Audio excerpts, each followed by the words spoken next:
Are you finally ready to become a homeowner, but you don't know where to start or what to do first? Well, you're in luck because in my home buying process series, this is part one, preparation. So we're gonna go over how much house you can afford with your DTI and your wages. Then we're gonna figure out what loan type is best for you and your circumstances. With that, we can determine how much money you need to put down completely that makes sense to you.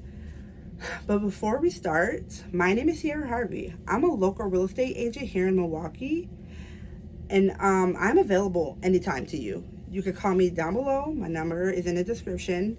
I am here to help you in any kind of way, and I'll be glad to help you. If any of this sounds helpful to you, please stick around till the end and leave a comment below if you need any extra questions for me to help you with. But now let's get started. Okay, so what I like to tell people first to do is kind of determine which loan you're getting. Some people might say different, start your savings. I say start which loan you're getting. Conventional, you can do a 3% down payment, you can do a 5% down payment, you can do a 10% or even a 20. FHA, you could do a 3.5% down payment. VA is 0% down, and USDA is 0% down. So that's very important to know how much money you should have saved up. Okay. Second thing that I would recommend then, after you figured out which loan you would want to go with, so to determine which loan you want to go with is how much do you already have saved up? Are you closer to that 20%? Then go FHA. You'll skip over the PMI. PMI is private mortgage insurance. We'll go over that later. But yeah, if you do 20%, your mortgage payment is gonna be lower. You'll have less to pay a month. You're putting more money down. But if you're struggling to get that 20% and you only have a couple thousand saved up, and you're a first-time home buyer, FHA might be the best option for you. Yeah, you're gonna have a PMI, but you can always refinance, you can sell, move to your next house. Like, there's options. But if you need a home right now, if you're in a sticky situation and you're like only have a couple thousand, go FHA. There's nothing wrong with it. You're just gonna have a PMI. You can have a PMI if you go conventional with a 10% down. PMI is given to you when you go anything below 20%. So if you have a couple thousand in savings, you just go FHA. FHA is for first-time home buyers. That's the best. Why? And a lot of times FHA has lower interest rates than conventional. They're here to help. It's not a scam. They're here to help. Go FHA. My recommendation, if you're a first-time home buyer, go FHA. It's hard for people to save up 20% of a home. If that home is $300,000, you got to save up $60,000. FHA, to me, in my opinion, is for more of those second-time home buyers. They sold a house. They have a whole bunch of down payment now. Cool. But for the first-time home buyers, that's why this is key for first-time home buyers. It's 3.5% down. And you can do VA if you're a veteran, 0% down, no PMI, good, cool. USDA, if you know what USDA is, if you don't, I'm gonna go over real quick. USDA is when you're like more in the country. That's what USDA is for. I'm trying to simplify it. I'm not trying to have the video hour long. If you want to look it up, you can look it up. But USDA is for the country. It's the yeah, it's more out there. So you can look it up if you go on their site and look up like your area you want to move to. That's what USDA is for. But yes, it is 0% down.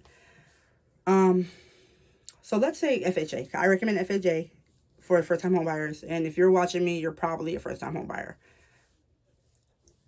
Now we know what loan we need. Now let's figure out what we should have for closing, right? What savings do we need completely? I'm gonna give you an ideal number, and I'm gonna give you what actually the lowest number you could run with. So ideally, they want you to have closing cost. It's pretty much, I say it's a double down payment. Closing costs can be 3 to 5%. Home inspection, you want to run another 500, put it to the side, right? Then you want your down payment. Your down payment is 3.5% of the home price. Well, the home price that you're getting. Let's say we're gonna say 300,000 because that's how high prices are. You might get lower. I'm just gonna give you the high point, so I don't disappoint you if you want a higher price home. So we're gonna do 300,000. So with 300,000, 3.5% of that is, should I do that off the top of my head? It's around 10,000,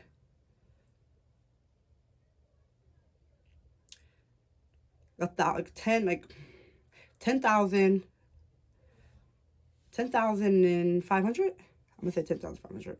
So FHA down payment is about $10,000, right? $10,500. Then you want the closing, which is another about 10,000, right? Then you want to have that $1,000 for your inspection and appraisal. So we're looking at the high point. If you have all your T's crossed, your I's dotted, we're gonna be safe to say around 10%. 10% of the home you want to save it up to be safe.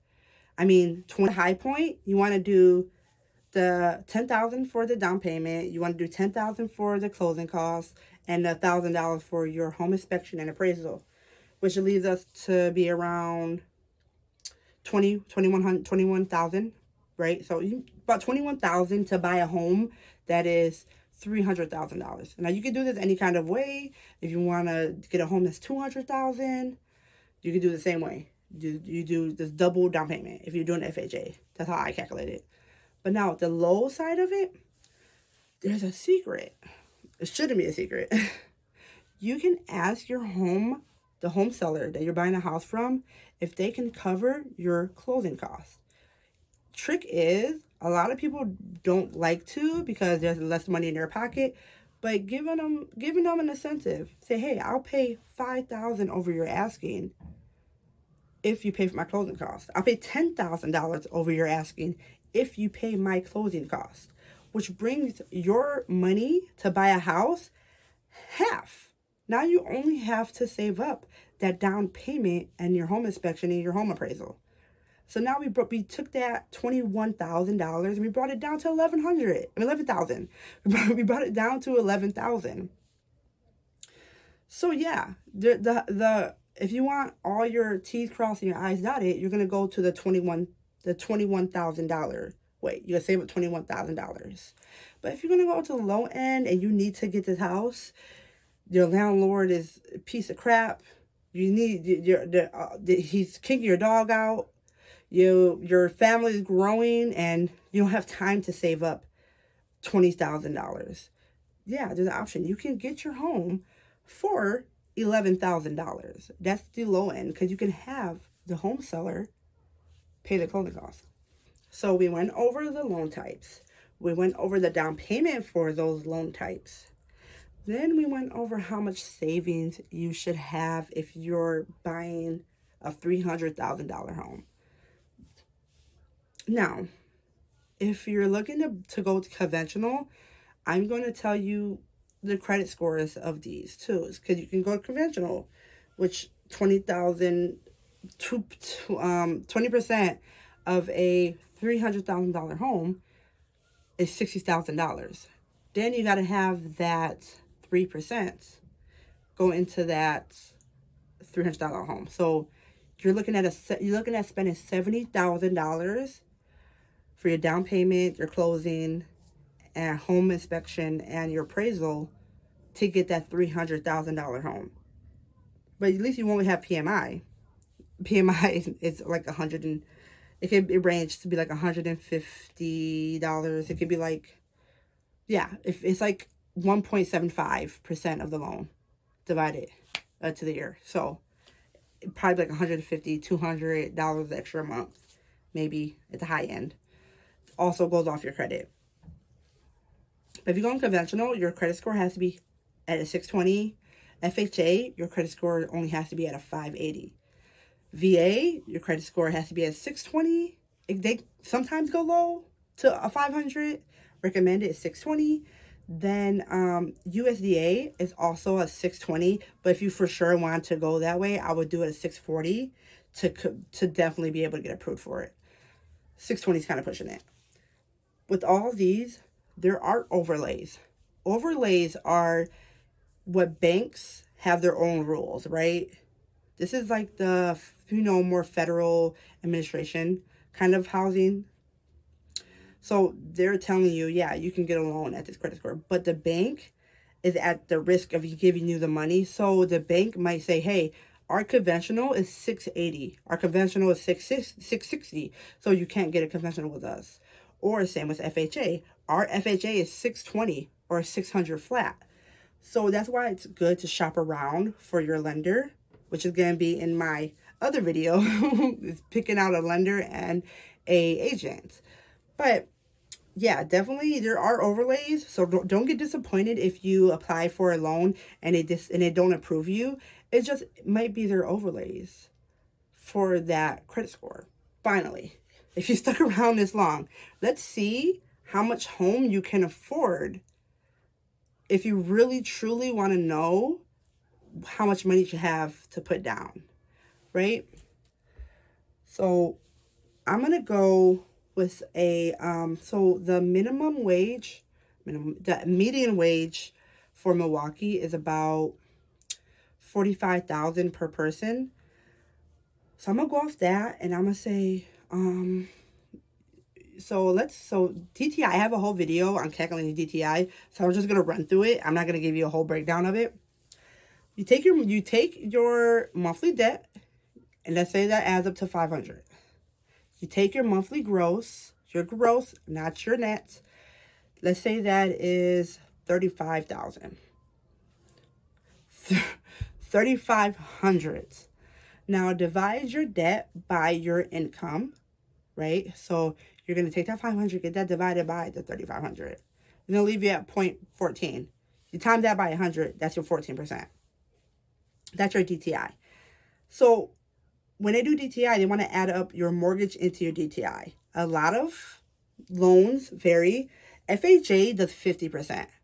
They do 50% DTI, which is very high. Once again, for the first-time home buyers, yeah, because it's your first home, you're probably going to sell it within a couple of years. So they're not worried. I feel like because they're backed by the government, too, they're not too much worried about how high your DTI is.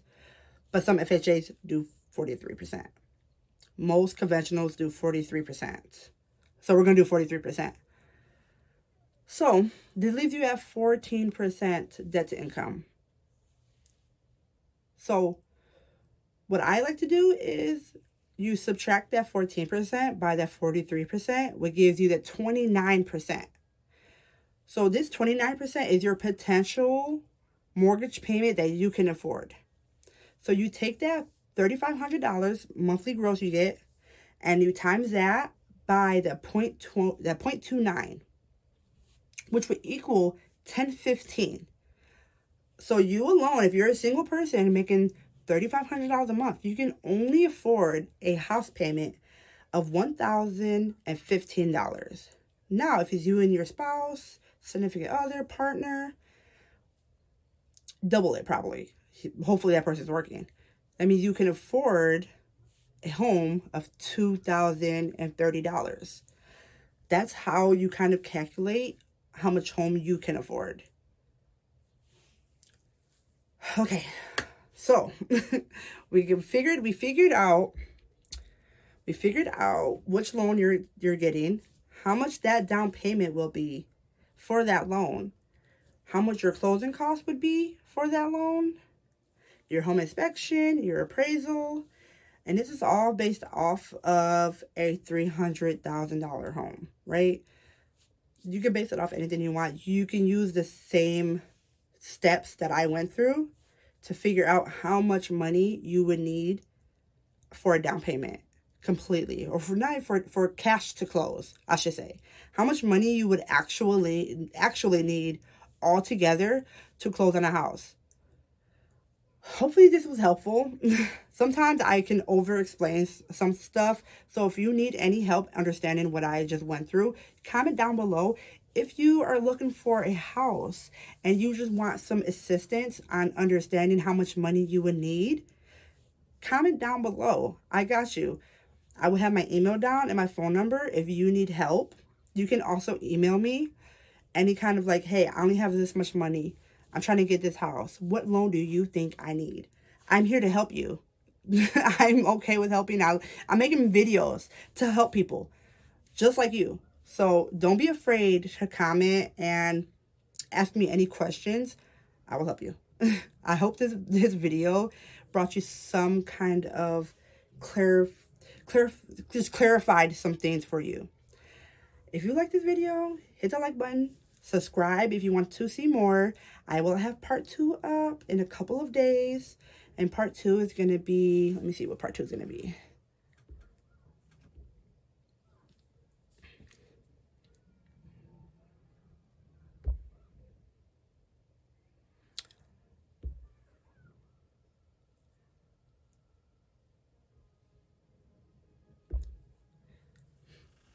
And part 2 is going to be like researching neighborhoods, what schools you want, make a list of your wants, your needs, your non-negotiables. You want to know all this before you even call the lenders or your agent, because they're going to ask you. They're going to ask you, so how much of a loan do you want? You know, oh, where do you want to move to? What neighborhoods are you looking for? They're going to want all, they want to know this information beforehand. So step 2 is, how do we research neighborhoods? How much money, how much house are you trying to get? And can you afford it? Kind of what we did now, but more into trying to have a combination of those things together and actually get a good price for that home, if that makes sense. If not, you can skip that video. My third video for the home buying process series is going to be how to find a lender, how to find your home inspector, your home appraisal, your buyer's agent. So stick around, subscribe if you want to go down the home buying process with me. I'm going to try and go into detail, make each video in depth, and that's why I'm separating it, to go into depth for each of these topics. I feel like me trying to put it all into one video is a little bit much. I hope you enjoyed. Like, subscribe. I'll see you in the next one.